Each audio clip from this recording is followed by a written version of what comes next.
I saw this on Twitter. I saw the quartering quote tweeting it, and then people making fun of the quartering. Cowboy Bebop star Daniela Pineda responds to fans criticizing her casting as Faye Valentine.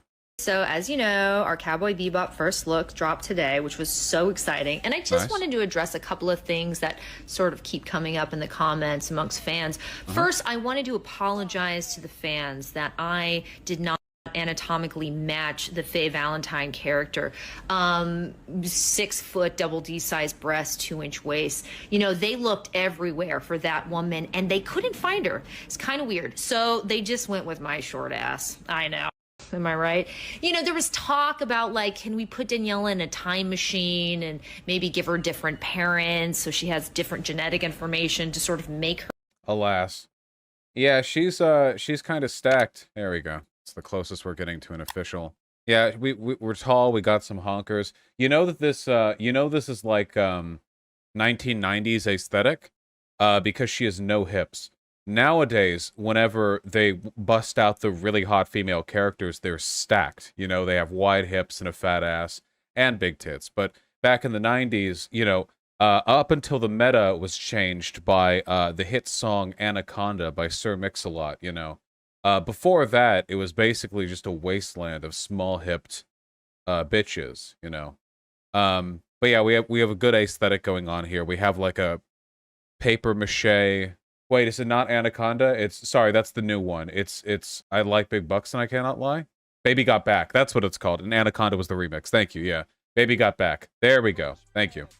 No, Anaconda remixed Baby Got Back. There's a clear association. My mix-up, or Sir Mix-em-up, you might call it, is totally valid. Anyway, so she's got like paper skirt and paper half sleeveless shirt, and then a whatever this is, and then she's got the thong whale tail thing and so on, and whatever. You can look sexy if you want. I don't care.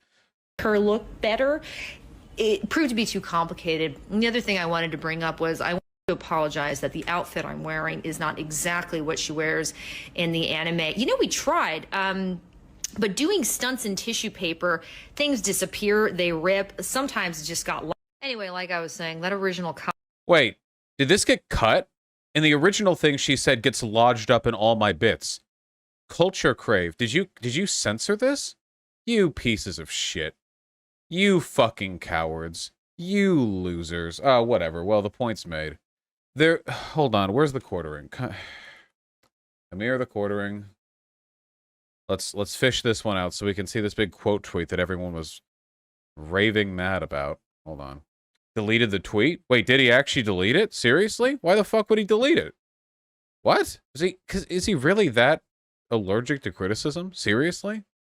Anyway, his tweets were something like, wow, a person attacking their fans, that's great. Why can't actors and actresses just shut up and entertain us? I think it really, I wish I could show you the tweets because it really underlines like the fundamental juvenile like thought process, you know, like the sort of 12-year-old man-child operating within the quartering, that he doesn't even have a counter-argument to something that upsets him. He just doesn't like it when people say things that make him mad. But, like, that's the only argument he really has. It's like, why can't they just shut up, you know? To him, salient arguments that he doesn't like are kind of like a really loud bell, you know? And I think they have about the same effect. If you ever debate the quartering and you just like jangle a really big ring of keys, I think he will concede the debate. Like it would, to him, it would be like losing an argument, you know? You'd see him like cycle through his arguments against it, like he tried to joust with it verbally, you know what I mean? But eventually he would lose. As long as it's enough keys. It needs to be like at least 4 or 5. It can't be like 2 keys. But otherwise, I think victory is pretty much assured. Is this it? Oh, somebody has a screenshot, but it doesn't have the follow-up tweet where he said, why can't they just shut up and entertain us? Yeah, there we go. Holy shit, the actress from Cowboy Bebop's already shitting on her fans. I'm sure this will turn out amazingly. Now, for me personally, I actually really like this because I'm generally very suspicious of live-action adaptations of anime. And even though I'm not actually as much of a fan of Cowboy Bebop as the rest of the anime-loving world seems to be. Like, it's good, don't get me wrong, but I don't, like, stan it the way so many people do. The thing that I like about this is that she cared enough about her role here to instigate and argue over it, which means that she has some investment in the role. Oftentimes what you get, especially with these god-awful Netflix adaptations, that just get shat out, is nobody wants to be there. You have a director in a dream, and the actors and actresses just kind of get like half scripts, and they just all get run it through, and there's no enthusiasm or drive. So her caring enough to argue with people over this is, to me, actually kind of a good sign. Um, I think it's pretty funny. And especially since, like, it's not like she's arguing against the idea of her wearing sexy clothing. What is the clothing she's wearing? Hold on. Live action Cowboy Bebop. I've seen the photos, I think. I just need to bring them up for stream. Now, to be clear, I still feel like the live action adaptation is probably going to suck. Maybe not necessarily because of this lady. I don't know. Man, live action adaptations of anime do not go well. Most of the time, they just do not go phenomenally. Is this the only thing we have here? Here we go. Yeah, there we go. There we have the quadro. We have the dog, very important. If you know the lore, you know it's important. And we have the three of them, and I'm glad, I don't know. I think it looks good. I think that her costume looks good, personally. This is a shitty picture because it's like in a dark alley, so I can't really see the colors, but we've got like the vibe. This looks like her. You know what I mean? Like, if I saw someone looking like this at a convention, like at Anime Expo, I would think, oh, it's like a kind of like a modern, like dressed down Valentine a little bit. But it's not like she's dressing in a sexless way, the way some people were implying. Like, she's wearing high-waisted shorts with multiple belts, like a half top, just like her anime counterpart, and then like leggings and like knee-high boots. I mean, this is hardly a ordinary, highly pragmatic, like military outfit. This is pretty. Yeah, no. So I think it's fine. And to be honest, I'm actually glad that they didn't attempt to emulate the design of the anime outfit one to one, because look, I've died on this hill before. I want to make it really clear, okay? I don't think there's anything wrong with fan service. I love it. I love it when when they have giant bouncing boobies in live action and in animated. I do not care, okay? But it has to be done well, like any other element of a story. If you do it in a way that is tasteless or gratuitous, then I won't like it because it was done poorly, not because I'm opposed to the concept. You know what I mean? Um, and sometimes it gets taken too far. And I think the line for taking it too far is different in animation than it is in live action. In animation, because of all of the principles of animation and the fact that you can just draw whatever the fuck you want frame to frame, you can work around the absurdity of outfits, choosing whether to make a moment look cool or impactful or emotive or emotional or sad based on a bunch of tools that aren't really as easy, or maybe aren't even like accessible in live action film. However, you can't always pull that off in live action. Imagine a Kill la Kill adaptation in live action, okay? Where they have these girls in the fucking Kill la Kill kamui outfits, okay? And now imagine they have to nail the emotional beats, like the tragedy and like the pathos and like the sadness at certain points. It wouldn't work because it would be a real live human woman strapped in an outfit that covers maybe 5% of her skin. It just wouldn't work, it would be very difficult to translate the appropriate mood. You understand what I'm saying, right? Like, just that I think there are different thresholds for what's like.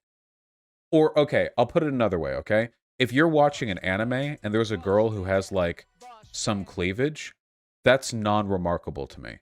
But in a real life movie, if a chick has big tits and cleavage, those are some big milkies, okay? Those are some giant gazongas. They're more noticeable because now that we're dealing with reality, I expect less stylization in the way people are dressed or characterized. So, does this make any sense at all?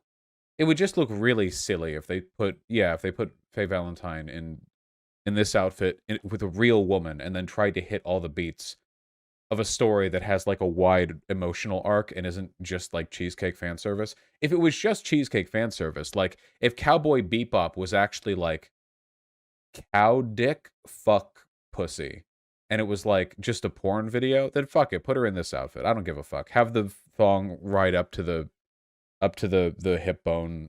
I don't care. There's only one emotional beat you're trying to nail in cow dick fuck pussy, okay? And that's the beat of cervix being slammed, okay? That's the only thing. So in that case, I don't really care, but yeah. Anyway, good luck with that adaptation. I hopefully it's fine. I'm, always going to be really skeptical because by God, this stuff does not often get adapted well. You know what? You know what we need to study more? No, you know what? This could work. Why? I'm thinking of the right person, right? Hold on. No, where was the yeah, why don't we have all these adaptations done by Guillermo del Toro, okay? When I watched the 2004 Hellboy, that feels to me like the vibes in there perfectly capture something that I think would work for animation moved over into live action, you know? Did any of you guys see Guillermo del Toro's 2004 Hellboy?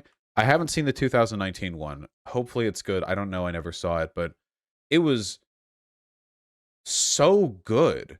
I don't know. It was really, really great. Yeah, Pacific Rim was basically anime. Hellboy looks like this, and I love him because he's a large autistic king. He's not really autistic, but he's got, it's there are parallels. And yeah, and he's great. And it's also I don't know, it's like schlocky but good. You know what I'm talking about? It's like schlocky but good. In 2004's Hellboy, and you've got all this stuff that looks like it could have been in an anime. You've got all these larger than life characters and this ridiculous symbolism and symbology, and everybody looks like they're adapted from some I mean, they're literally comic book characters. So, I mean, anime is usually adapted from manga, and Hellboy was a comic, so there's obviously some parallel here. Didn't they fight Nazis too? They did fight Nazis too. And this is another instance, by the way, of the secret occult organization within the Nazis that's worse than the Nazis. But I think in this case, they actually kind of nail it because they're proper occultists, not whatever the fuck Hydra is, you know? The occultists in Hellboy are like literally commune with Satan to like, yeah, they were fucking lunatics. Like, what was that assassin whose blood was sand? That was... This isn't spoilers. I think this guy is like a known plot element. This dude was sick as shit. He's like a Karl Ruprecht Kronen. Well, he's a Nazi, of course, but this guy's like some ancient assassin that's so old that all of his blood turned to sand. So when he gets stabbed, sand just pours out of him. That's cool. I mean, he's evil, but if you're putting it all together, yeah, very, very, very boomer. That is how blood works. Just roll with it. Just roll with it. It's not like any adaptation of a Cowboy Bebop is going to have a phenomenally consistent understanding of how science, biology, anything works. Throw a bucket of water on him to defeat him. I wonder if they tried that. Now, I don't have the best memory of the film. It's been a while since I watched it. But, yeah. Anyway, Guillermo del Toro will do the adaptation for Cowboy Bebop, and then Gurren Lagann. Why not?